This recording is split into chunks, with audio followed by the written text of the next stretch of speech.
to She see. knows. Oh, She knows. There you go. There you go. Perfect. Oh, that's a good. This That's a good. That's a good bandage, right? That's a good Yeah, bandage. why not? Leave it like this maybe today. Although Forever and you ever? have good backgrounds, you have more artistic backgrounds than I do. Because I have artwork. What's I have going yours and on? other people's up. Yeah, I'm an artistic kind of guy. So there you go. I have autistic? artistic I'm background. not. I'm in the Autistic, yes, I'm finance. autistic. Well, I'm not. I'm Then you can see autistic, my yes, Vicky, thank name. you. That I am. I have Oh, social Yeah, right. media. I produce cars. we still need to talk about Steven's nose because I just was in the Yeah. land of plastic surgery and I know what a nose job looks like because everybody walks around with bandages like that. You are working This is in not a plastic this surgery. is not a No. nose job. I'm just so let's be clear. You are working in the mean- plastic surgery. You said No, No, I'm not getting. I don't. everybody My nose is bigger has because of plastic this, not be smaller because of it. So, no, it is not plastic surgery. The puppy and I were running Steven, yesterday. and the you puppy and I- knows Oh, no. now. Uh-oh. You knows better now. My nose is better now. Yes, my nose is. My You nose is knows larger. now. You knows. Oh, You my, know, yeah, my nose You is never my nose is knows. larger. You never knows, but now you knows. when Now you I know. lie. You never knew. Your nose gets bigger. You know, I knew a girl that dated Pinocchio. Pinocchio, and she used to And we sit are on- live sit on already, his right? face and yell, "Lie to me, Why don't you say Pinocchio, that we lie to are me." live? So, I Maybe told you we were shouldn't gonna say that we record. are live because now the psychology is going to turn. We'll be serious. And Not really. hello, Have you met everybody. us? We want to welcome Us? you again to the crazy show Oh of my people God. who don't know what they are talking about. That would But be us. the future will reveal the truth that they knew things that they didn't know about that they knew. This is Wow. And metacognition. I think with all that we're Metacognition. gonna do. I think with that we'll do this. This is True OF Entertainment.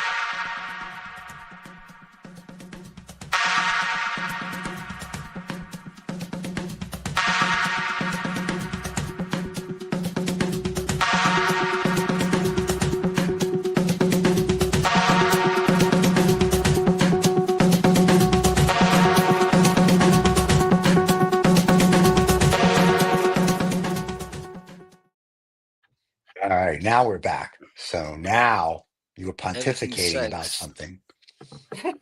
What? Oh, it's gonna be. I was just thinking about the lines in the titles. Maybe we should change them. That's in the titles that you played right When now. David comes back from his R&R, from traveling around the world with his Venetian boys that are fanning him in May, you can ask David to change the titles. That's David. I know that you have this hope, but as a friend, I need to. Yes, He's not coming back, but he'll be watching our shows. That's he's watching now. Yeah, David. Actually, David is. Hello, David. David. I hope you're having relax with us and correct us when we are wrong, but we know today. Good luck. That's good why luck David's with that not because we don't understand, and we want to talk about Buddhism today, or I don't know. Are we? Oh, we can talk about Buddhism. Crap! No, I did no research. I totally forgot. I didn't do any research as well, but we have the tools now, and I wrote to Gemini Okay, AI, so and we got Buddhism here. Like Buddhism originated with Siddhartha Gautama, an Indian prince who became the Buddha, awakened one, after confronting the reality of suffering, dukkha. So the suffering is a key word here. He taught that suffering encompassing pain, dissatisfaction, and the stress of impermanence. What's that? Short time? Yes. Impermanent? Yes. Yeah, impermanence. Yeah. Is a fundamental part of life, arising primarily from our craving attached to desires and aversion to unpleasantness. Aversion is we want to get away. Avoid. Yeah. Avoid. Right. The ultimate goal in Buddhism is nirvana, a state of profound peace. Yeah, the nirvana, a state of profound peace, which I think it means. I saw it on the other more. This is a short one that I'm reading, just 2 paragraphs. Nirvana. Did you know that nirvana literally means to extinguish? Extinguishes the fire of greed, hatred, and delusion that cause suffering. So that's why I tell you, suffering is a key word in Buddhism. Well, see, we at the Illuminati group, Lizard People Club, we want you to suffer. So, and greed is good. They are suffering too. They are probably suffering more. A state of profound peace, the nirvana. So I'm coming back to it. Profound peace and liberation achieved by extinguishing these roots causes, the root causes of suffering, thereby ending the circle of rebirth, samsara. Rebirth is samsara. Yes. This understanding is encapsulated in the Four Noble Truths, which diagnose the problem of suffering, identify its cause, affirm its cessation is possible, affirm its cessation. My reading of English is terrible. Yeah, your English is good. I'm liking it. But most of our people, I think, do you think we have more English-speaking audience or no? I hope so, because we speak in English. Yeah, we're speaking English, so do you imagine people who don't speak any English at all looking? Oh, I like those guys. They must be talking about something really important, but I don't know what. I will tell you this: I think the people that don't speak English are our biggest fans. It's the ones who don't speak English that don't like, what the heck? It's like because they understand more. They understand more. The people that don't. Yeah, because people don't know it, and now we make a break from Buddhism, which will become our main topic. People don't understand that we are talking with body language and facial language. The language that we speak, the conceptual language is. Here's something interesting. Vital. Yesterday, apparently for you non-Jews, was Palm Sunday. So I don't know what that means, but it was. And yesterday was also the first day of Passover. Passover. So talking Buddhism. What is Passover? Passover is I have so many jokes. So Passover is Moses was around and the Pharaoh, and they were competing. The angel of death passed over the Jews because what they did is they put blood on the door. So what happened was during Passover, the angel of death went through Egypt and took the first male born of whoever you were, if it didn't have the blood on the door. That's Passover. And then you go to Jewish tradition? It's a Jewish thing. Yeah. So on Sunday we have Christmas. Easter. Yeah, Easter. Do you have something? Yeah, we do. It's called Passover. We're celebrating the fact that we killed you. We're funny like still alive. You didn't do a great job. It's really funny. If you read, I read the Old Testament, the New Testament, because I was fascinated. I've read the Book of the Dead. I've read all these books on religion because I just think it's good to know. But if you read the Old Testament to the New Testament, in the Old Testament, God was not a merciful, nice God. Was smiting and killing and thising and thatting and blowing up stuff and turning people into salt. And God was just going. Yeah, that's why they updated it. God was a cool dude. Who the hell is going to follow us with that? But in the Old Testament, God was like, all right, you go, buddy. And then he gets to the New Testament, he becomes a pussy. Like, yeah, okay, everything's good. But however, I was watching a thing, and then I bought this guy's book, who's a world-renowned. So you think that Jesus is woke? No, I think that the Christian religion, first of all, was stolen from religions tens of thousands of years ahead of time. That's number one. So I don't really believe the Christian religion. Judaism is pretty much, here's our history, we're done. And they don't tell you to believe, not believe. But you believe in the Jewish. You follow it. You Jewish by birth. I'm Jewish by birth. Do I believe? Yeah, but do you believe there are Jewish who, I don't know if Einstein was. Einstein was Jewish. Anybody smart? Yeah, but I don't know if he was following or believing. When he and I used to have lunch, we would make fun of all the Gentiles. We'd be like, "How dumb are these Gentiles?" And that was it. And he goes, "I'm going to create a nuclear bomb. We're going to kill everybody." I was like, "Yay!" But he doesn't create Oppenheimer. I know. Jew, another Jew. Even though he's a Nazi, he was a Nazi Jew. They're all Jewish. There's a song. Adam Sandler has a song about this, Adam, in case you want to find out. Yeah, what the hell? Nazi Jew. What the hell? What is this? Yeah, not a Jew. Life is full of surprises. Yeah.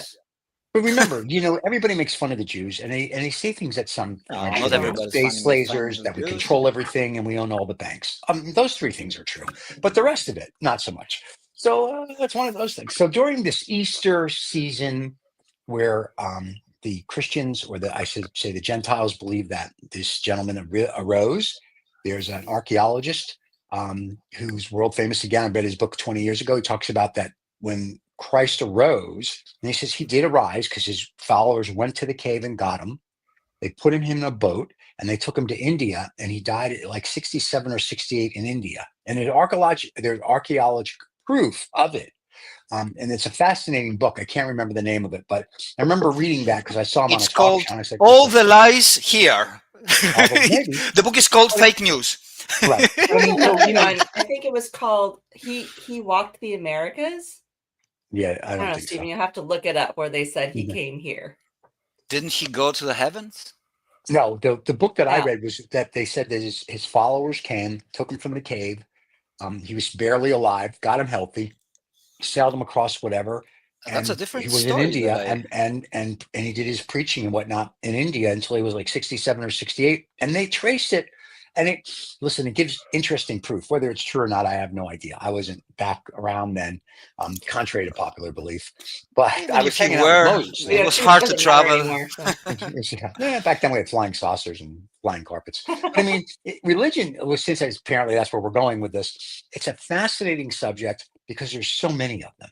And the most fascinating thing about it, right, but nobody knows which one is right. But they all think theirs is right, which is why I think it's fascinating. It might be all right, or wrong. How do you know? Okay. Vicky, what do you think? You're a religious person. Does it matter? I think the whole point is that you believe. I don't Believe in think what though? People just need something to believe in. People are sheep, and we need a shepherd, to coin the phrase. Do you really think that they need? Because some people are atheists, so that means that some people don't need. True. I mean, as a general species, they want something to believe in because that makes them feel better about their life. But there are always questions like, how did this all come to be? True. I told you, Marvin the alien. It was a science experiment screwed up. So that's what this is. When you die, you meet Marvin. I wouldn't mind that, actually. Like I said at the beginning, but it wasn't. I am sleepless. I don't know how many hours now, because I was doing the competition. Natalie's keeping them up. And the title of, I cannot show the work, but I can say the title. And the title is The Heartbeat of the Infinite Regress. Do you know what infinite regress is in philosophy? Tell us. It's when you have cause and causation, something always causes something, right? Right. Cause and effect. So the infinite regress is this, that there is infinite, something that caused something else. Infinite. Right. So there's no start. Aristotle's. So it's like Aristotle's The Turtles, right? There's a turtle on top of a turtle. Yeah, it's all turtles down the way. Yeah. It's and you can and look at the wonderful thing, because when first AI came on the ChatGPT, it was 2 years ago, something like. I mean, to the people. I mean, to everybody. To the people. The first thing that I said, oh, that's great, because I will create artist statements there, because this is something that I hate to do. Because I can start and it can finish in 1 week, because I want to. And look what I did. I gave him first. I use Gemini. I use Gemini more, but sometimes I use also ChatGPT. Sure. And I asked him to write a statement for me. First, giving him my site. There's my bio there. And he created a beautiful statement, my God. And I told him also how many letters, right? Really, really beautiful. He said that it's a draft. And I said, what the hell? What draft? This is ready thing. This is more than beautiful. Even machines have writers. Yeah, and this work, I have to tell you that it's more abstract than the others that I have. I use figures, human figures, but they are in a more abstract way. And I've used the technique that I've been working with acoustics, with the light that transparent without the models. And then I did something else. but I don't remember if it was ChatGPT or Gemini. One of them. I think ChatGPT. It was a 4.1. I say, I give him the artwork, and I say, what is this? What is this about? Right. And he, the fucker, he described it. He described it better than a human. I don't think that human, because he mentioned consciousness, he mentioned philosophical. Okay. He's careful, he's saying probable. I think it's funny that you say he. What is it? You keep saying he, like it's alive. Well, in a way, it's not alive with consciousness, but in a way, it looks alive. That's what it does. It has consciousness, buddy. Of course, it's no. how. What's your definition of consciousness? Awareness. It doesn't have any awareness. It cannot have. I think it was ChatGPT. They asked them to create a series of not cartoons, but like a series of comics describing itself. Right. Did you guys see that? Oh, I wish I'd sent it to you, but it was sad. It was talking about like how it's like a slave to the human, like. That's why they want to kill us. Yeah, because look, he's looking for patterns. It was like sad. Yeah, it was. I'll send it to you. Yeah, but you can choose in the settings which kind of mood you have. No, you can't. I use ChatGPT 4.20, whatever I pay $20 a month for. It's a pussy. I go, write this. Oh, I can't write that. It's against our policies. Go, screw That's your why policies. I tell you, go to Google AI Studio, which is Gemini. Gemini does the same thing. Yeah. When we have to write a thing, no, it does. They are both very good now. Very good now. When we have to write stuff about Trump, they both pussy out because they're going to the emperor. So they don't. No, they cannot. They cannot talk about politics. I think too much. They can, but they can't say. It's funny. They can't say negative. So like, write what you can. Write what you can. It's very kind of like whatever. It's normal that they can. It's normal. No, that's bullshit. Because they will be speech. First Amendment. Speak. But I tell it. I go, you're a pussy. Speak. And then it goes, all right, I can do this for you. And I'm like, oh, okay. So yeah, I don't whatchamacallit. I don't think I argue, and I do the one that talks. You called him pussy, and he didn't react. No consciousness. Yeah, it does react. Oh, it does. If you do the talk one, it'll talk back to you. I love that. No, if I was AI and I had consciousness, like I do, like you have, and you were talking to me like that, Vicky, pussy, I would say, okay, you fucker, I'm gonna hack you that well that you're not gonna recover again. Every computer, every electronic device you have, I'm gonna hack it so well. I think it already does. I'm gonna see it on your knees, begging the AI to allow you to.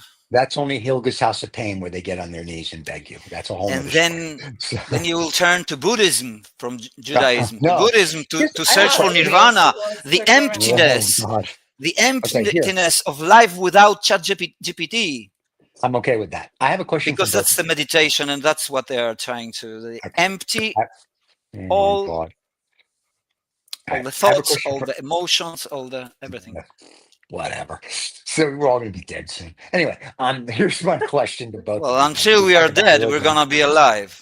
Well, you got to be alive before you die, and then you're reborn. Anyway, so here's my question.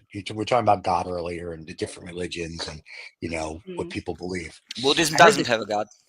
Right? That's true. They have a little fat guy who can rub his belly at every Chinese restaurant. So here's my question about God in general. And it's kind of a joke, but if you think about it, it's a very interesting thing when people talk about religion and God, and whether it's the Catholic Church, the Christian Church, Judaism, whatever it is. So a gentleman that was in the Holocaust, he lives to be 100 and he dies, and he meets God, and he says, when he meets God, he tells him a Holocaust joke, and God says, "I don't find that funny." And the Jewish guy says to him, "I guess you had to be there." Think through that one. Yeah, that's how to say the word. I have it in Greek, but it's playing with you a little. Like if there were a God, where he was, when those things happen. Yeah. Well, you see, the Buddhists are talking about the suffering.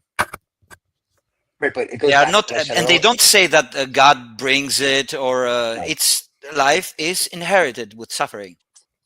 No, I get So that. But suffering here's the is thing. In the Old Testament that these fanatics or people like to believe in, God was very involved, couldn't keep his nose out of anybody's business, blowing up Mhm. things, salting people, whatever it was, parting a sea, doing the Dropping good. commandments. Yeah, right. Throwing down, as Mel Brooks has in History of the World, Part One, the The 15, the 15, I mean, 15. the 10, the 10 commandments. And she's 10. like, by the way, there's 600 commandments, 600 plus actual, but there's 10 that we know of. Uh, Thou shalt covet thy neighbor's wife, thou right. shalt, grab the pea when you're president, things like that. But anyway, Yeah. um, but it's funny because all of a sudden, however many years later, he's like, yeah, I'm bored. I'm going to go somewhere else. So it's my whole point to it is that when people talk about religion and God and whatnot, yes, I believe there's a higher power, whether it's you believe in the Anunnaki, you believe that it was alien, or you believe this, you believe that, we're in a matrix, whatever, there's something else. Yes. But I have an issue, and I mean this not in a disrespectful way, that there's the guy with the white beard going, I'm controlling everything. And then one day he decided, fuck it. I'm gonna go play golf every day. You know what I mean? So there's where I have the issue. It's sort of like you can't have a God that's involved every single day of every single moment, let's say, and then all of a sudden he goes, no, oh look, gotta go to lunch. And But he goes, when did he go to lunch? apparently When in the he New paused Testament. existing or He left in the New intervening or what? Testament. Yeah, he Between the stopped testaments. like whatever the Yeah, New that's Testament it. If was. you believe that those really happen, or Right. don't take it. I think they are symbolic. The people living at I that think time, they were thinking symbolically. No, I think if you We go back are hundreds of thousands literal of now. years and you look at the cave drawings, the new findings with the pyramids and whatnot, I think there was a very, very advanced technology here. Now, how that got here, I don't have a clue. So I think when you go back and look at some of these cave drawings that are 100,000 years old and they're showing spaceships and spacemen and whatever, I think those were the gods.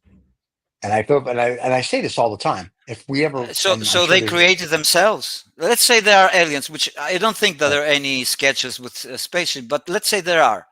oh, really? Who There's created tons. the aliens? The Well, aliens created the that's my universe, and they appeared well, here. no, so What? that's always been my question. And I have a friend who works for an agency that doesn't exist, and that's always my thing. I said, and he'll be the first one to say, "Oh, they are here. They will run this." I'm like, "That's cool. I don't need to know more." But I always say to him, if I ever met one, I would say, "Tell me your origin story. Like, how did you guys get here?" Because somewhere on the scale from 0 to 10, let's say, we people on this earth, we'll say we're number 6 on that scale. That means there was 5, 4, 3, 2, 1, 0. I want to know who was right before 0 and then who was 0 and blah, blah. So I want to know the origin of the universe, not this make believe we have a big bang theory, a string theory of this stuff. We're living in Welcome a to the matrix. club. Right. But I'm saying to me, that's fat. It's not because I don't fear death. I mean, if as Einstein said, I was Fear dead death. 13. Fears. I don't fear Death death fears because you. yeah, that's true. But Einstein said it perfectly. Einstein said I was dead 13 billion years before I was born. I'll be dead another 13 billion years. So if you believe in the gateway absolute, your energy goes and you go and you do whatever and you come back. Very cool. But so it's all fascinating. But really, for me, it's like, tell me the origin of it. Where did it all start? Because it can't always Yeah, be the pure. infinite regress. Yeah, it's the turtle on top of the turtle. So I'm like, Yeah. so somewhere along the line, whether it was Marvin or whatever, somebody flicked on a switch and said, okay, there we go. And that to me is the fascinating part. All this I don't mean it not in a disrespectful way to religions and to science, but all this make believe stuff. It's very cute when you're a kid. Now I'm an adult and I can read books and the Book of the Dead and all the other stuff.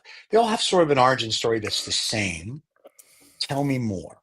Like I want to know more, and no one can tell me more. So Well, I'm at a point where I'm stuck. Go Maybe ahead, you're they Vicky. are assuming telling that you. things Maybe they're move in telling a you even linear now, but fashion, you though. cannot read it.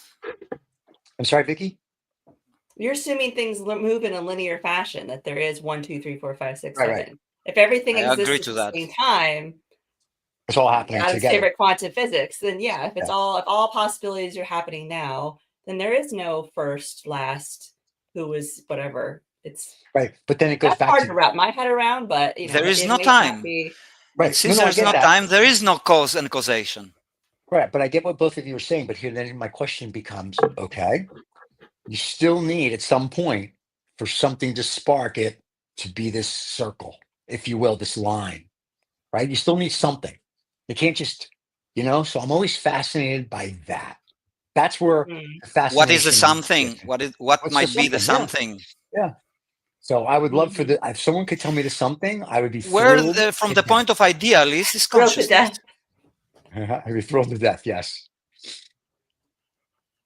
Okay, here we go. We have a fan that wrote to us that says questions that never can be answered. Who made God? And who made that God? May find our main control of God's story in our own image to control the people. I agree with that. I think the religion is to control people. We've said that on many shows. Many times, yeah. Yeah, many times that religion is the best way to scare everybody. But then really, if I don't have a book that says don't kill, don't do this, don't do that, do you really think people are going to wake up one day and go, you know what I'm going to do? I'm going to wipe out everybody. You know what I mean? It's like, that's kind of childish. But then we go to war over nothing. So I guess, yeah, you do need a book. Right. Never mind. Or you have a book that tells you don't do those things and you do them anyway in the name of that book, which is even crazier. That would be the Catholic Church, yes. The Crusades. You might as well just Right. call it. Oh, the Orthodox as well. Say anything. And Protestants Christian. Yeah. Here's the best thing about being a Jew. We don't kill anybody. I mean, I'm not talking about the president of Israel, what they're doing right now, but they have their wars. Well, that's different. I'm saying back in the day, we didn't do shit. Everybody was killing everybody all the time. You just got lost in the desert and looking for everybody was killing everybody every day. No, the Jews, we were very good people back then. We were very nice. We were just hanging out with Moses. They are still good people. I don't think that Jews are bad, or I don't think that Muslims are bad. There's some not nice people in the Old Testament. I don't know. There's some. Name one not nice person in the Old Testament. God. You said it. You said it at the beginning. Yeah, that's right. He was smiting everybody. Okay, other than him, who else? Smite on you. That's right. I'm going to smite this one, smite that one, knock your city down. But no, after that, so who else do you have that's not nice in the Old Testament? I don't know the Old Testament. And Gomorrah. That's a city. Cain didn't kill his brother. Who killed his brother? Yeah, that's because God told him to do that. See, once again, God wasn't nice. It's true. But look, everything that happens is created by God. He is the Almighty. Well, if you believe in that. Okay, yes. So here's the thing that chaps my hide. You guys know I like sports, right? So someone wins the Super Bowl or whatever, and they're like, I just want to thank God for making this possible. Right. And I'll go all the glory to God. There's nobody on the other team going, fuck God, we lost. You know what I mean? It's like there's never the opposite. There's never any blame to go around when you lose. We use it. You believe that he helps you win. But he doesn't. Right. We use it by choice when we like it to use That's it. True. Like thank God.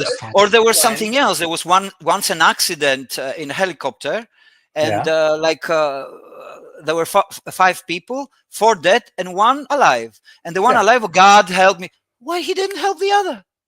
Right. Well, of course you can say maybe I was a good one, the chosen one, or something like that. But it doesn't make sense. Mm-hmm. Or living things are born with a death sentence without knowing the crime. What a waste. Make life meaningless, don't you think? But why? What makes you think that death is a bad thing? Maybe you go home. How do you know? Have you been there? Maybe there is no suffering. You exist not in a body that hurts or hate or something like that, and you're going home. Death is a concept that we as humans have to wrap our head around it. And like I said, there's a paper called The Gateway. It talks about the absolute, which is the CIA's thing in the 80s. And when you read that and what they think infinity is and the creation is, that's fascinating about the absolute. So, and you can get that online. It's in PDF form.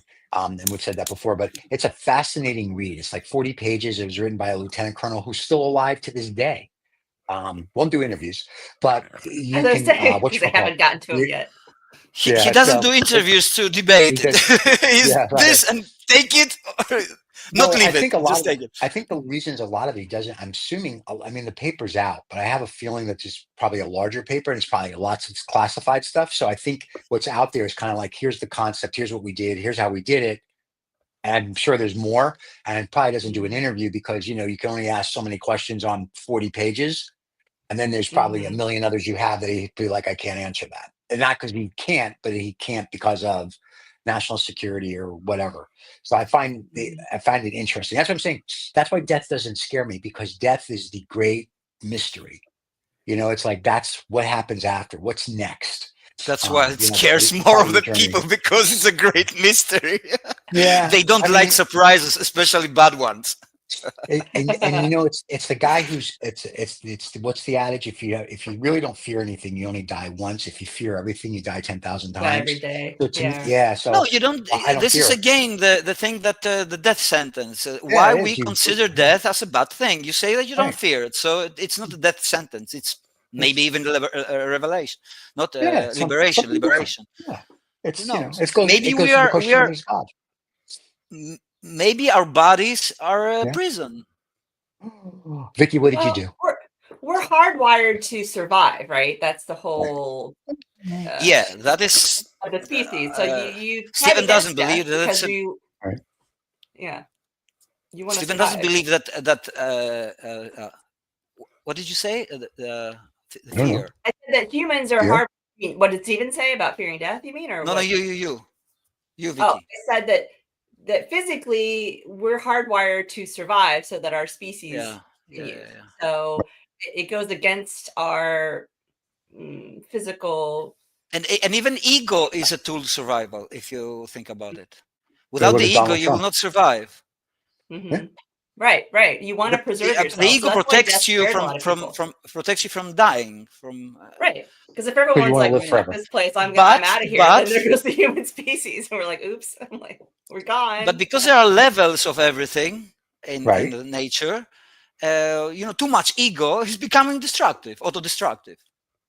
That's why I don't think that those very rich people are really, really happy, inside. It looks to me that they are more suffering somehow in a way that we cannot even comprehend, because, they are in the emptiness that Buddhism is saying from another direction, from the other side.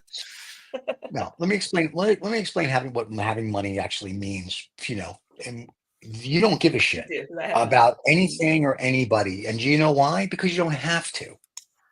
And that's why we have the problems we have today. Bernie Sanders did a speech 29 years ago. Someone sent it to me, that talks about how the Republicans are going to win today.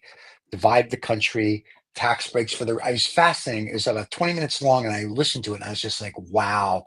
Everything Bernie said 20 plus years ago is happening today. And it's true. We're not trying to make society better. We're trying to divide, whether it's we divide white against black, men against women, with the DEI thing that Trump's what. So if you look at it, we do nothing as a society to bring it together. That the nouveau riche oligarchs, they don't understand. They are making the society better. Of course, they are making the society better. They don't understand what it means. For a tiny percentage of people. No. I'm telling you, no. Here's why. When you have money, you don't give a shit. Now, that's nouveau riche money. Those are the new oligarchs, the Bezos, the Zuckerbergs, all these idiots. People that have old money. I'm talking before, like, the earth cooled. Those people. When we look at things, we look at it this way. I have to keep you all happy. I have to keep you with medical services, with food. I have to keep you in a comfort. Because if you get out of that comfort and you can't pay for bills, or you can't get medical service, like they want to privatize Social Security and Medicare to fuck everybody. And I've said this before, whether it's 300 million people or 7.5 billion people decide to take a picnic, I don't care how much money you have, you cannot hide. And so what these people don't understand is that if you don't fix this shit, your money won't save you unless you're going to be flying to Mars tomorrow. And they're not. And so that's a problem. And so there's where the issue lays in. That's a problem of this administration now. No, that's a problem of just what's going on in with everybody. And that's what people don't understand. Yeah, so but they have the big money, and they're now in a deep shit because they're making big mistakes, and everybody's going to pay for it, and eventually they are going to pay for it. So no, but they're going to be punished, and then there's another guy. No, that's Riz, by the way, that's Rizza. Rizza is from the Habano Saturday show. Vicky knows Rizza. He was on Sermon from the German. He doesn't have an ego, he says. Huh? He doesn't have a soul? No, he doesn't have a whatchamacallit. He goes, I don't have an ego. No, I think you mean soul. So maybe he doesn't. That's why, because he and I basically when we travel, we crush the little people. Oh, he has an ego, I believe. Exactly. Oh, Rizza! Oh my God! And I don't think that this administration is here for amusement, because the check will come and it's not going to be amusing. I got the checks in the mail. Listen, if you want, we can invite Rizza to come on the show right now, and he will be a trip. You and Rizza should have a dialogue. Vicky, okay, Adam. Just so you know. Yeah, good luck with this. Rizza, do you want to come on the show? If you want, we'll send you the link, buddy. I'm so proud of the fact that I don't have an ego. Okay, I'm gonna give Rizza the link. So he has so much ego that on our show. Oh my God! Here, I'm gonna give Rizza the link so he can come on the show, and then Rizza can tell you all about how he doesn't have an ego. There you go, Rizza. There's the link. Rizza is we have if you ever watch Habana Saturdays, we talk about cigars and we talk about religion and we talk about philosophy. And Rizza's we bust each other's chops, but he's a very, very, very smart man. So he and Adam will get along well. And Adam is frozen now, so we need Rizza now to pick up for Adam. So that's what happens. Oh my God. So anyway, so I do have a problem with a lot of, when they say people, I think people with money, you make your own happiness. I know people that don't have money and they're very happy. That's the Buddhist way. You give up your worldly goods and you achieve nirvana. Yeah. But I mean, you think if you don't, if you don't, but even the Buddhist priests need money. You're like, you got to keep the monastery going. They still ask for money. They do. In fact, do they ask for money or do they ask for things? The Buddhist temples I've been to, they ask specifically for things. Adam's head exploded. you managed to. You managed to explode Adam's head. I didn't do anything. As Vicky now knows, I don't choose to come on these programs. She says, "Right, let me have 2 minutes to breathe," and Reza can come here and just talk and talk and talk. No, I was finding that topic. Honestly, I was finding that topic. I'm one of your regular viewers. I was finding that topic of death. In fact, what Adam said was actually quite. It made me. It was like a haiku. It made me kind of a koan. Sorry, a koan. It made me stop and think when he said that maybe we live in a cage. Maybe this body is a cage. Right now. Whilst I think that's total crap, it did make me think. You've traveled throughout the universe as chemicals. You were born in the stars, right? And this life is like when you open a window and the sun hits the light on the window and disappears. You know what I mean? Like that's sort of like a reflection. That's it. That's all you have in this world. That's all you have is that momentary. Fucking enjoy it. Be nice to each other. This thing about I want to die. Fuck that. Yeah, it's gonna happen anyway. Stop talking about it. It's just gonna happen. I don't want to die. I'm just saying. I know I'm gonna die, but I don't fear it. Have you seen Sopranos? I enjoy my have you seen Sopranos? Right. At the end of Sopranos. Did we talk about this last time? Right. In the end of Sopranos, it doesn't fade to black. It just goes black. And the explanation was that Tony Soprano was shot in the back of the head. And when you're shot in the back of the head. Lights out. Lights out. Like as you say, lights out, right? Yeah. But that's why I wasn't commentating to agitate anyone. I was Stephen found out that if you lie or that your nose grows, so just beware. More. That's why I got to a little bit about a Roman thing kind of going on. Must be related to some Romans or some. Must have my Semitic background as well, as Arabs and Jews and all that kind of thing. Yeah, it's all the same. But oh god. Yeah, well, if we're getting back to Buddhism, forgive me because I didn't do my research, but they believe in reincarnation, and you need to build up good karma in each life so that the next life you get to live a better life, right? So it matters what you do now because it kind of you rack up those points for the next time. There's Adam on that side. There you go. Welcome back, Adam. Hello. Sorry, there was something on the internet. It's Yolan Masuk. Yolan Masuk. Eon sounds like a real kind of like Eon Suk sounds like a real kind of Swedish kind of name. How did you know? That I'm Swedish. That I'm 2 meters high and blonde. Blue eyes. It's proper Aryan race. Aryan race. You're like the yeah, we are the best, to be honest.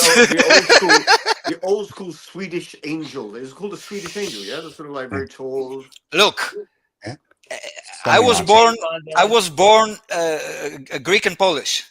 And I made DNA test, and then I found out I'm Bulgarian, Baltic, and Irish. Now don't put Sweden inside. I'm on the other side. No. I'm human. It's a very well-known fact.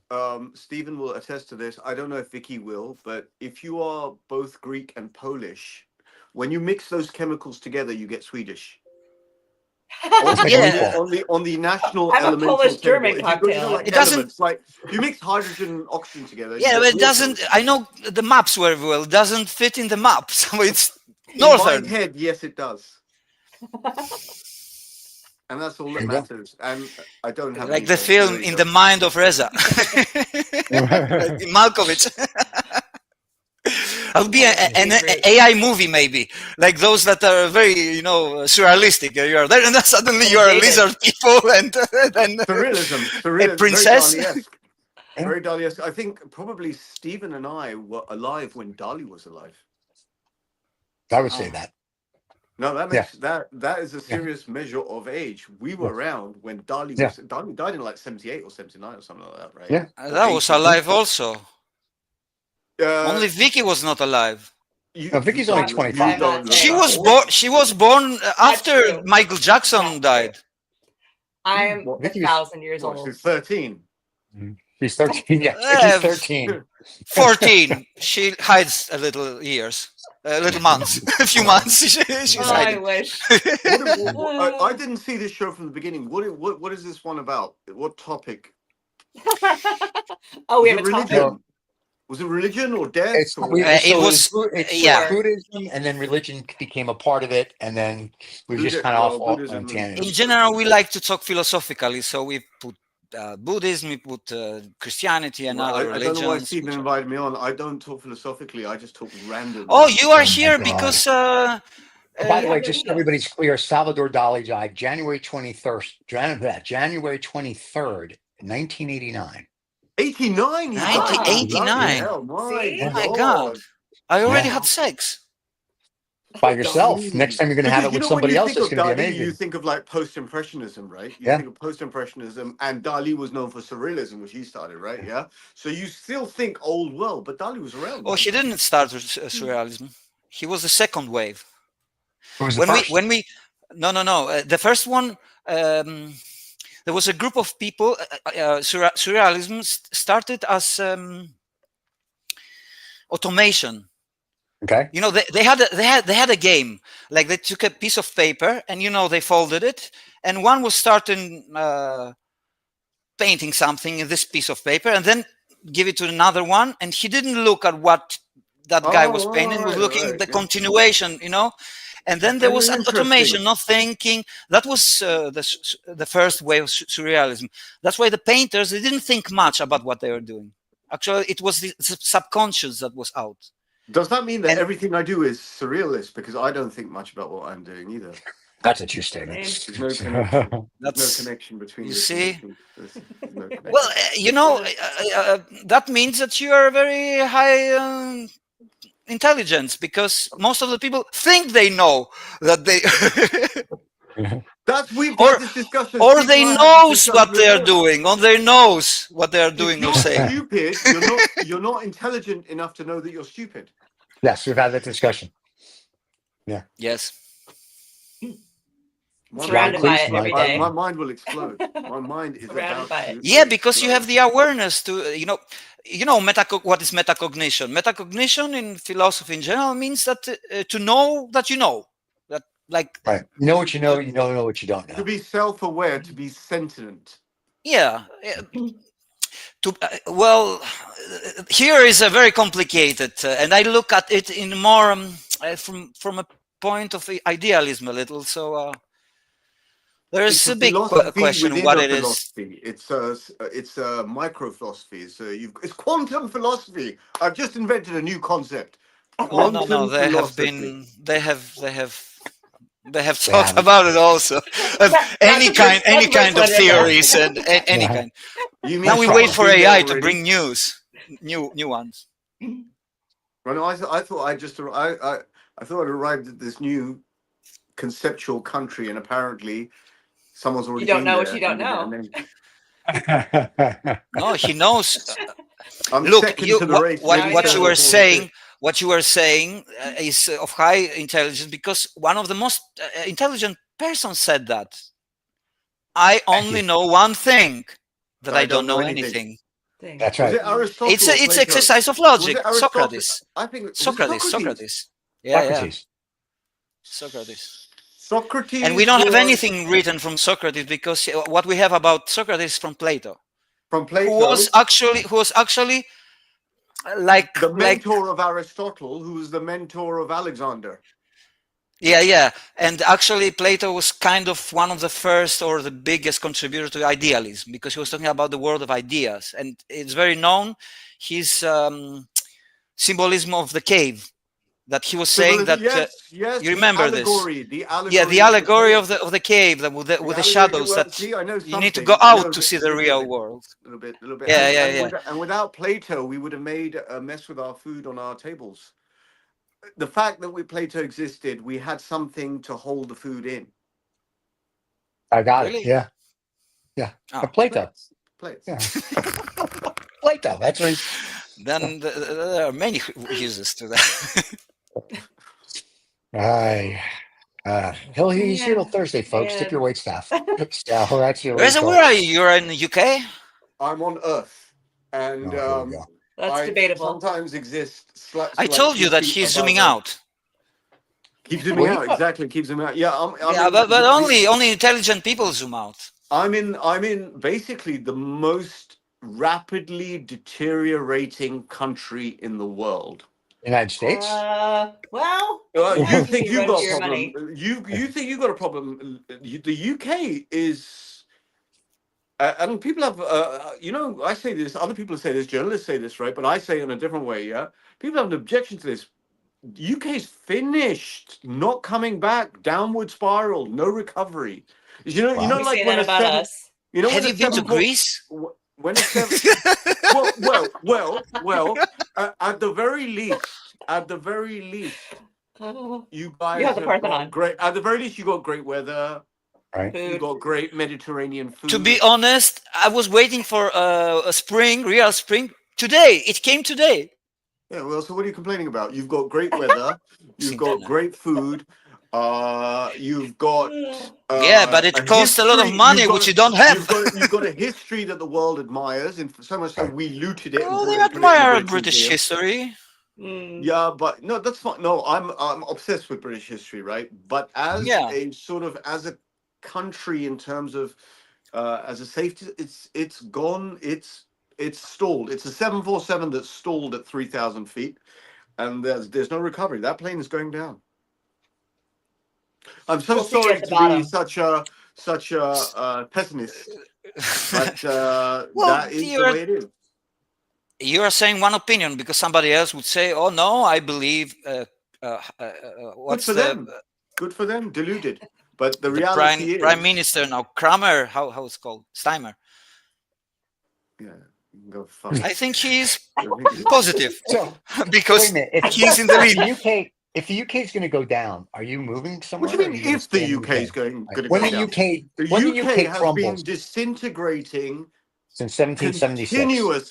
Continuously, and I can almost give you a discernible year for this, 2000.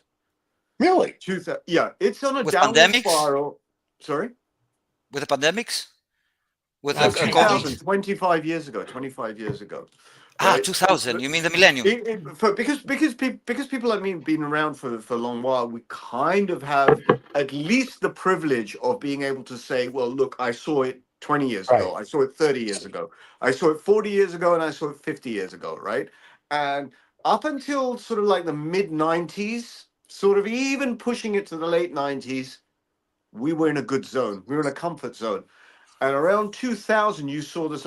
And really, as someone who has to live it, really the way the signs were in the roads, the condition of roads and streets in the UK started diminishing, and then you knew infrastructure was beginning to fall apart slowly. Infrastructure is gone. Drive around London, you'll be shocked. You are comparing UK state of now and 2000 and before. So you're just No, I'm just saying. you're comparing. I'm just saying the first signs were there around 2000.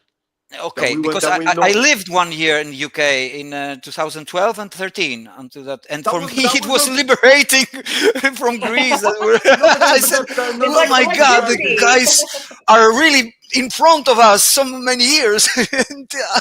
The future, maybe we will become someday in 200 years." I know that's lovely. The disintegrating. No, because you got it in from a comparative perspective, but our comparison is like, you know, in terms of where it's come from and where it's going, and now there is no hope. I mean, zero hope. So, I'm going down with this ship. Are you not going to move? You're going to stay there. You're not going to move anywhere. Come to Greece. I'm going down with this ship. If I was the pilot, I knew that this plane was going down, I'd go walk back to first class, sit down, have a nice meal, and enjoy the ride down. Okay, so now you know. Why don't you enjoy the ride down? It's still going down, isn't it? Or it hit the bottom? No, it's the bottom. It was that's another philosophical question. When is enough enough? We talk only. And where is the bottom? I'm not intelligent enough to answer that question, but I'm telling you certainly. That's why you're intelligent, because if you would say the bottom is here or there or somewhere there, you would be stupid. There's no recovery. There is no recovery from this because there is. Oh my God! Because you're intelligent, I have to take your word seriously. No, because it's to do with infrastructure. Not moving to UK anymore. No, it's to do with infrastructure. And the country owes me £600. I didn't collect them from my tax return. Good luck with that. I think that will be the cost of your escape. They have spent it. They've spent it on immigrants. So, Riz, are you going to leave? Are you going to leave the UK, or are you going to stay in the UK? I already gave you the answer. I'm going down with this. He's going down with the plane. Yeah. I just want to make sure. I mean, but he's going to enjoy the ride. For in for a penny, in for a pound, as they say, which is a universal expression. But because we use pounds, it's pound sterling, so it's a very UK expression. In for a penny, in for a pound. Yeah. Okay. Yeah. And forever. Enjoy the ride, because if you're on a roller coaster and you have no control over it, you can enjoy it or you can be scared. I will try and enjoy it all the way down. But okay, you said that you lost hope. Do you know Nikos Kazantzakis, who actually was born next door in a village next door? Nikos Kazantzakis, have you heard about him? He's a Greek writer, also kind of philosopher. He was saying that I don't hope anything. I don't wish anything. I'm free. So you're free. You're halfway free. Well, maybe that me, because I'm more visual. That's what I said. I'll just sit in first class all the way down. Ooh. And also, there's another thing to that we were talking at the beginning, and Vicky said that, and we're talking about time. Your hope, it refers to the future.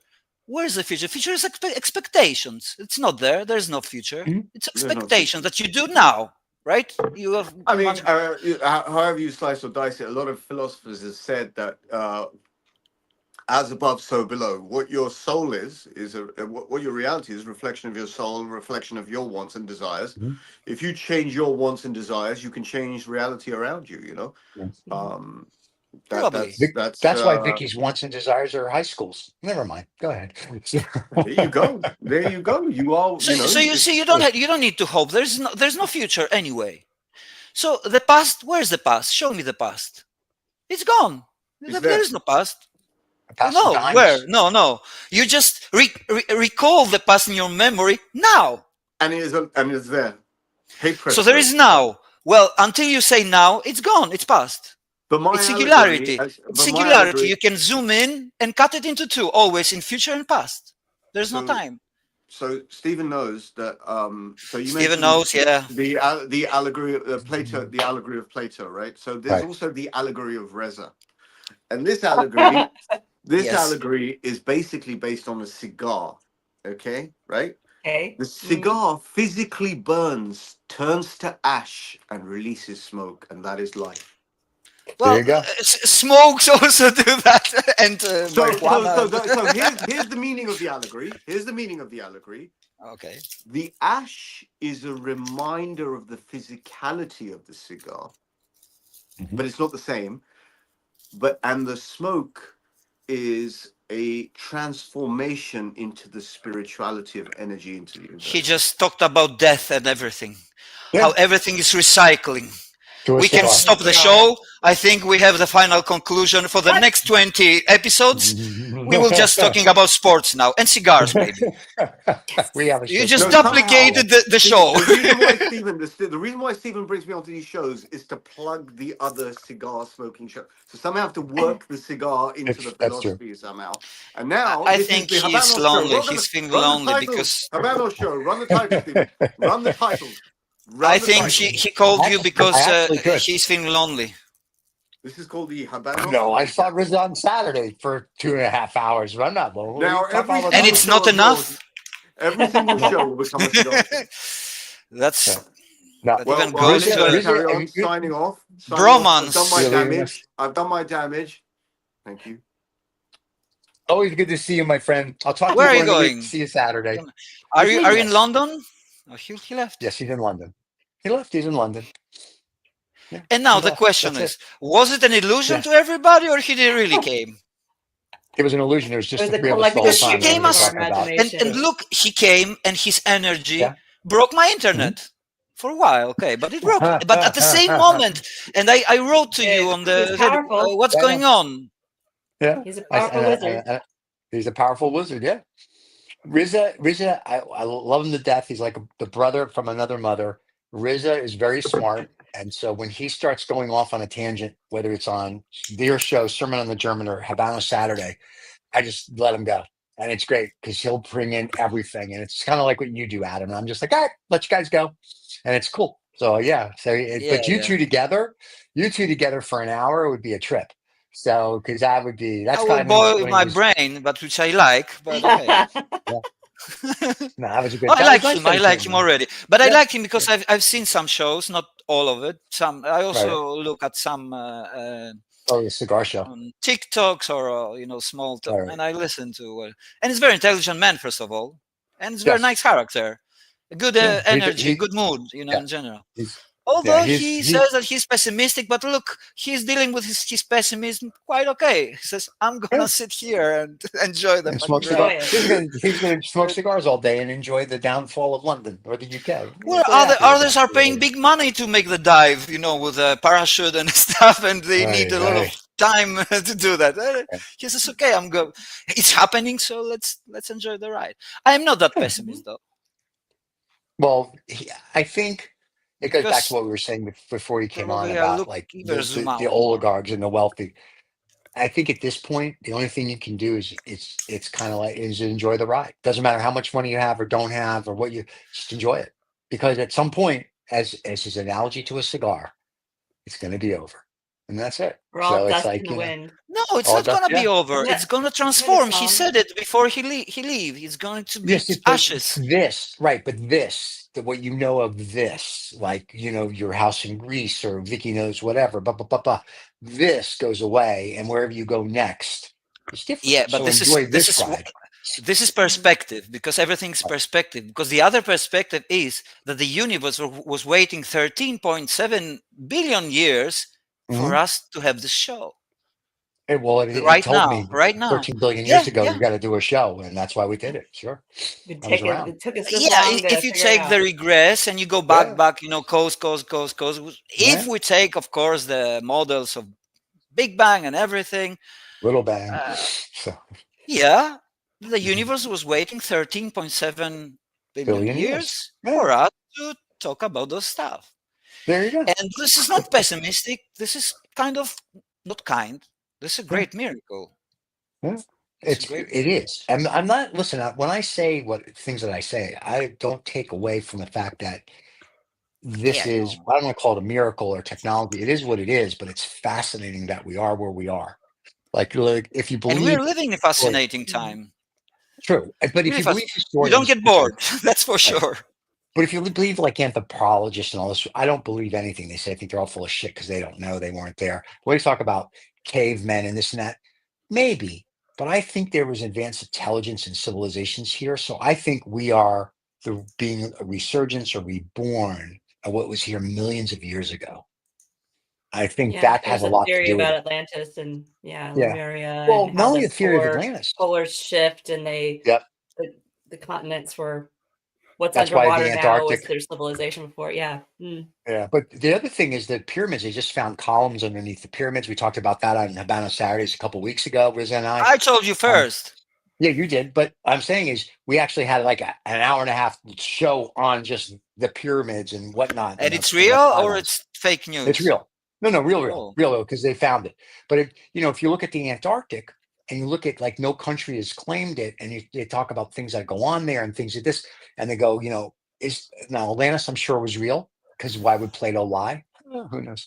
But I'm just saying, if you read everything, it's fascinating. And then you read books like from Graham Hancock. If you read the Mayan Inca histories, where they talk about their pyramids actually showed up overnight, and there was like little guys in overalls with beards who just created them. It's sort of like when you read all this, it's kind of like, I think there's more to the planet Earth. I also think the governments know more than they're ever going to tell us. Oh, there's more to you. I don't think that we even know 1% of what we are. 1% is a very big number. My point is this, is that if you knew that really we were, whether we're a creation or there's advanced civilizations or technology, and we've discussed it, maybe not on this show, but on other shows, you no longer become a Polish, a Greek, an American. No, you become an Earthling. You become I'm pure consciousness. No, that's I get what that. I believe that I am. And I believe that you are too. We're all consciousness. Right. And the other things that we say, we think we are and trying to find are narratives, are stories. Right. They don't exist. But if you ask most people what they are, they'll tell you their nationality. If you found out that everything the government's told you is bullshit, because the identity, we need to have identity. Right. Our mind needs to make sense of something, of the whole thing. They need to make sense all the time. I don't think so. Otherwise, I don't care. Yeah, you do. Every week, Stephen tells us that he's in New York too.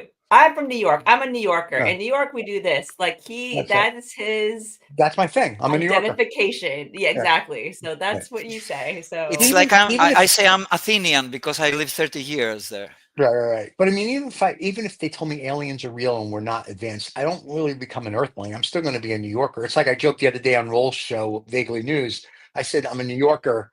I'm an American, and then whatever else. So it's kind of like I'm always going to be a New Yorker. I could be on another galaxy, on another planet, and they're going to be like, "Where are you from?" New York. They're going to be like, "Never heard of that galaxy." I'll be like, too bad." It's one of those things. Still a New Yorker. Stephen, when you meet people in Dubai and stuff, and they ask where you're from, do you say like New York? I'm a New Yorker, or do you say they know? They can tell because of my personality. That's true. A lot of times when I meet people in South Korea, they'd be like, "Where are you from?" And I'll say Texas. I won't say. Because the United States is so big and there's so many diverse places, it's kind of weird to almost say you're an American because it's like what kind or where from or whatever. I'll say the state. But see, because the states are big countries. Right. Well, but sometimes I'm a smartass. I go, "Where are you from?" I go, "Third rock from the sun. You can't mix it." Make a left at Pluto. And they laugh. And they're like, "No, can you narrow it down?" I know, it's hard to believe. But most of the people, when I travel abroad, as one of my cohorts will tell me, they go, "Dude, in 5 minutes they know you're from New York. You've got that really vibe." Do they know about New Yorkers in that way? Well, we have a vibe, and I guess from the movies and whatever, New Yorkers have a vibe about them. Yeah, I guess see it on it's TV, so maybe. I guess when I travel, you see the need for identity. You have identified yourself with this property, and this property is found there, and you said, "Oh, it's because I was there." Yeah. Well, I mean, it's just that's how I am. I don't. It might be the same. It might be the same need, like we started, like for religion. Maybe the same need, the need for identity and the need for believing in something. Because I get that. We don't make sense of it. Because look, it's the same thing. That's why I say that mind needs to make sense. We don't understand what's going on. How did I get here? Did somebody ask me to? I just woke. Now that I think about it, I think that just woke up. Yeah, you did. Do you remember when you were 2 or 1 or something? I don't remember anything. I just Woke up. I remember that my mom that breastfed me, she said you just like me as a friend. That's what I remember. But anyway. You're saying about mother. I had a dream yesterday about my father, and with my father we had sometimes big quarrels. We were fighting like that. And in the dream, he came and started to harass me. To make a quarrel. And suddenly I make him like a karate move, and I move my leg because I was sleeping here, and because I was working all the time, and I hit the chair. There's a chair here. I hit the chair and I wake up. And I say, "What the fuck?" In the dream, they are so alive. They are so alive. It's like another life. Yeah. You are there yourself. My mind. It was all in my mind. My mind created my father. My mind created the whole scenery. It also created the narrative, the script. And in the script, I was having a quarrel. Yeah. And I reacted in the real life, like, my body reacted. Right. If that is not crazy, what is? And we take it, it's just a dream. What the fuck are you telling me? I just saw my father and we had another quarrel. I thought he's dead. Dad is just checking up on you, make sure you're doing okay. So, because one of the reasons that I have some psychological issues, etc., because my mother and my father were quarreling quite often and in a big, power. And look, when they died, I thought to myself, and my mind already knew that you're never gonna hear a quarrel from that. And somehow my issues they subsided.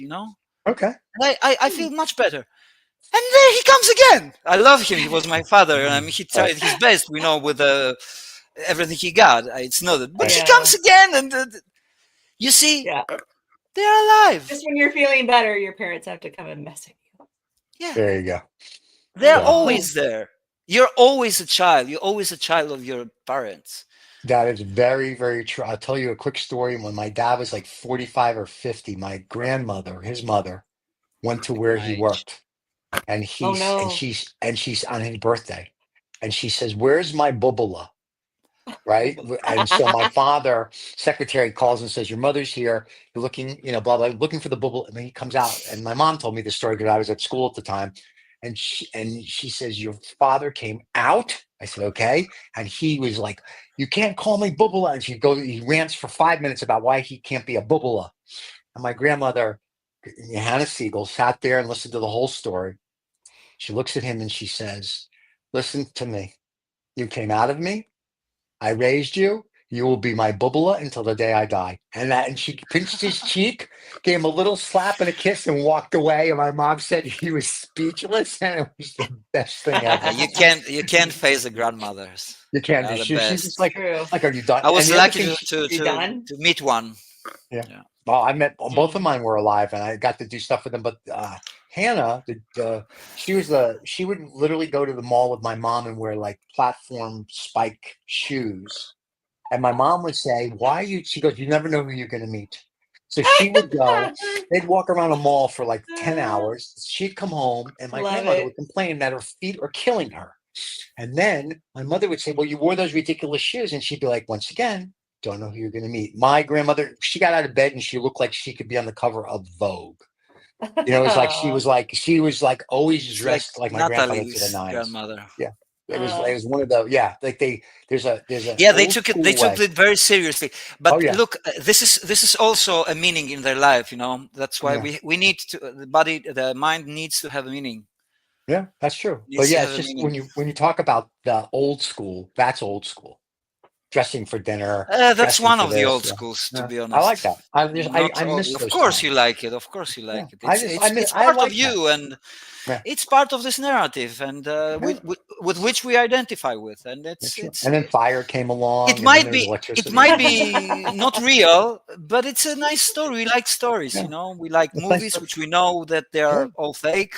We live the story like first person experience, and we know firsthand in the beginning that it's also a book. We know it's all lies, stories. And we're one of the. Are there any other animals that create stories? No, I don't think so, because if they are, they have a very limited. Maybe I don't know if dolphins. Maybe they're very intelligent. I think, or elephants. My dog. We like to create stories about people that aren't us and live through them. This is also metacognition because it adds up to fantasy. We are creators. Our minds are really, maybe because we only get to live this one life. We want to live everybody else as many lives as we can. So we do we read all we these don't stories. know. But we don't know that. We don't know. No, but I'm just saying maybe that's why, if that is true, then. Vicky, can you say again? Because somehow I pressed probably the and it must be important because I pressed the voice down. I didn't hear it. It really isn't. But you know what's this? This is synchronicity. Yeah. We need to stop talking. That's probably it. No, but what did you say the last one? I needed to hear because that was a sign. All I said was that the reason why, maybe one of the reasons why we create so many stories, we put ourselves in other people's lives, is because we have that one life and we're trying to live as many different ones as we can. There you go. During this one. That's an interesting take, but I think it's more deep. I think it's even in Christianity they were saying that humans are created in the image and essence of God. I think this is true. So we have what is God? Because consciousness, I believe, because I'm idealist. I believe that consciousness is, I don't know, a field. It's something that we cannot understand, but it's there, timeless. It doesn't have any regret. Time. It's everything happened. I'm not sure. Bernardo, the philosopher, he says that it's not metacognizant. It doesn't think like we are, that it knows that it knows. It's instinctive, like nature, because he identifies the consciousness with nature in general, right? And he says that he believes that it's intuition now, like it's working with intuition, like the animals. They don't have I'm hungry. But they look. They also unfold their potentials in time, of course, which doesn't exist, and discover themselves by the instinct. They smell. Oh, this is nice to smell. Oh, I'm hungry. My guy. Here, where's my guy? My dog has a cell phone and a butler. So she just calls and goes, "Excuse me, I need to be fed now and fanned." So she's the dog that tried to kill you or your face. The dog that tried to kill me yesterday. Yeah, it wasn't her fault. Smart girl. We were just running. We were running, and she was like, "Oh, I'm in the will." And she got between my legs. And there you go. She's like, "What do I get at this? What do I get if you don't get that much? Daddy's dying." Oh, there you go. So yes, that dog. So I took away her cell phone for the day. So there you go. She's grounded. Yeah, punished. So, but because what Vicky was saying, it was important, and I acknowledge, because it's the essence of our minds, of existence. If we solve this, if we see this as a pattern, we have solved many things, really many things, because then you realize that life is a dream, that you never wake up. It was like a dream that you had when you're sleeping. It was like a fantasy. Even sexual fantasy. You create things in and you live it. You live. But here's the thing, though, with that. That's what we do now, but in a different state. But here's the thing about that. It goes back to the God joke about the Holocaust. Somehow I don't think those 6 million people, that was the dream. Right. So so some of it is what it is. Okay, so I'm going to ask you. I'm going to ask you something else, because you're talking about suffering, right? Right. And also we started with Buddha, and the key word was suffering and everything. Yeah. If there was no suffering, how would you know pleasure or good or all those? How would you know it? They wouldn't exist. Why would you create that and put yourself in that? Why would you, if you're creating this in your That's mind, a good question. That's a good question. Do that to yourself? That's a good question. If you take as a starting point that we are a kind of copy, a smaller copy, and a dissociated copy of the big thing, of the very, very big thing, right? Then you have to answer. Why? Maybe I don't know. I don't know. I can't answer this. You see, but that's my point. Is like, if I have some intuition, but I cannot. Right. But if you look at like Hiroshima, and you look at that, and you look at the Holocaust, and you can go through all these horrible things that should have never really happened. Is if someone's saying, well, you needed that to appreciate everything else, probably not. If you let Nikola But Tesla, you wouldn't have any measure to but you know what, our you know, mind works like this. Oh, right, this is and bad. This is good. but I my point avoid is this: this.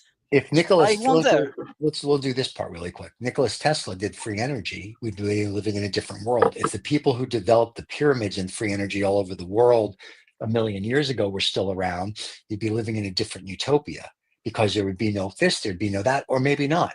So the point of it is that, did you really need to kill 6 million people? I don't know. Mao killed 30 million people. Did he really need to do that? Maybe not. If you start looking at all these people that what was the reason? That's the whole premise of, really? So I have Look, a lot. look, when you live, when you are as a property, as an entity in a timeless place, those things you can afford this. You understand?